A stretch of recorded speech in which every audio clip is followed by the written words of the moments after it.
بسم الله الرحمن الرحیم. محترمو ورونو، نن غواړم چې یوه داسې طریقه درته وښیم که چیرې څوک هر ډول مشکل ولري،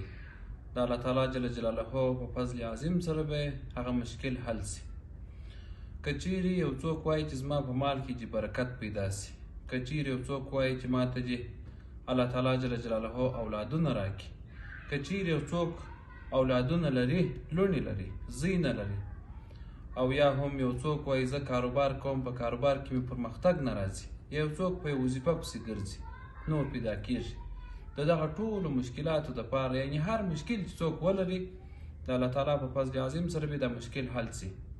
دغه کس به هره ورځ 314 واره استغفر الله العظیم